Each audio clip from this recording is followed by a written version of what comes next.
Hi everyone, I hope you guys are all doing really well. Here is the promised video tutorial on how I make my flower transparencies. First thing, I want to apologize for the fan that's going to kick in any minute now from my laptop because it's kind of dramatic, and anytime it doesn't want to do any kind of work, yeah, it starts getting a little fussy. So let's get right into this tutorial. So first, I like to use Flickr for finding my photographs because you can select what kind of license you would like to have, or you would like the pictures to have. So for example, I always use Creative Commons and things like that, so that way you can download the picture, modify it, and upload it, all within the photographer's consent.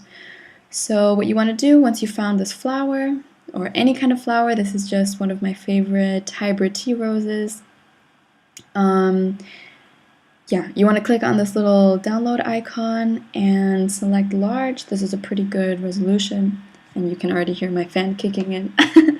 So you want to click about this resolution, and on Chrome this little bar will pop up, and all you want to do is you want to click and drag this into Photoshop. But since I already did that, let's just close Chrome and open Photoshop.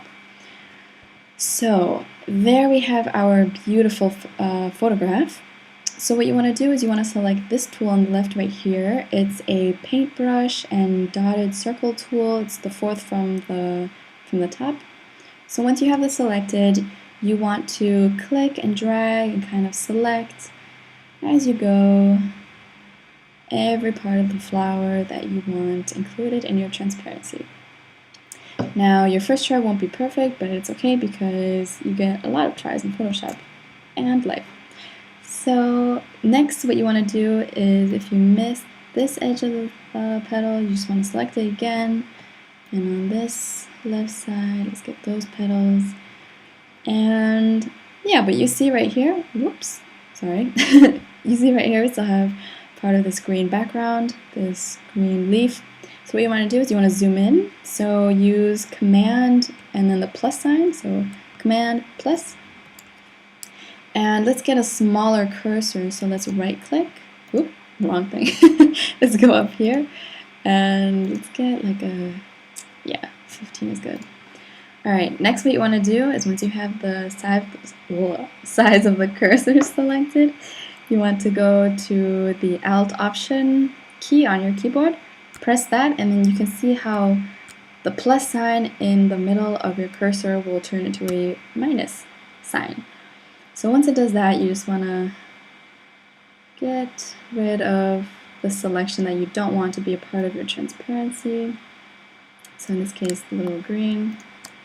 Let's get rid of, whoops, let's get rid of that. And that's looking much better. So let's zoom out. And that's looking actually pretty good. So next, and pretty much the whole point of this tutorial, is the following tool. So you want to go down here to this white box with the circle. This is your mask tool. So you just want to click on that, and already you have your transparency all cut out for you. But in our case, you see like the edges of this is kind of pixelated and not that nice and smooth, so we're going to fix that. So the way you do that is you press again the Alt Option key, as well as the Command key, as well as the R key. And you'll get this menu that pops up on the right where you can basically customize your edge to be as smooth, as grainy, as feathery as you like. So yeah, this is kind of just a matter of playing around with what you like, with what your preferences are. So let's see if I can get a nice contrast. The smoothing will, how can I explain this? If you have like really sharp corners, the smoothing will kind of create a nice connector over really sharp edges. So yeah, it's kind of all just a matter of playing on. See, like the smooth right now, I turned it up and already the edge is looking a lot nicer. If you selected too much of the outside, or if you want more of the background to appear on your edge, you can always like use the shift edge tool. But this is actually looking pretty good. Let's use a feather so that way it's not like such a harsh contrast. Let's see, it's all just kind of do what you like. I think that looks pretty good, pretty decent. And once you have something that you are satisfied with, all you want to do is press OK. And then let's crop the picture. So let's move this down. That's good. So this right a little. This to the left. The bottom. And then we'll just press this check mark up here. And you have a really nice transparent flower. If you want to make adjustments to the colors, I really,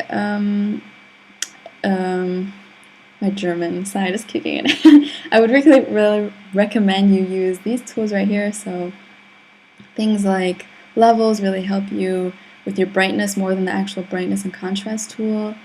And you can always change the hue and saturation. So if I really want this to make this pink pop, then I just like go crazy on these sliders. But yeah, that's pretty much it. And then for saving, you just want to go to Save As, and you want to save it as a .png file. So I'll just save this on my desktop. We'll name this Hybrid Tea Rose, and let's go to PNG. I'm sorry for my fan, I know it's annoying.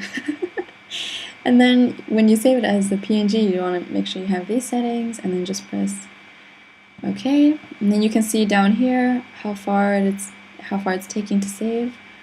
And then yeah, you're pretty much already done.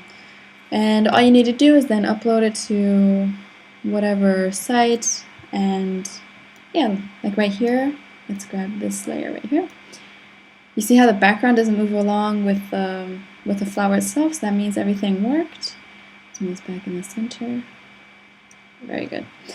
Yeah, so basically that was the really quick tutorial on how to make flower transparencies, or really any kind of transparency. I hope this really helped you guys. If you want me to do any other kind of shapes, anything more complicated, yeah, I would be happy to make one again for you guys. So I wish you guys a good day und liebe Grüße. Ciao!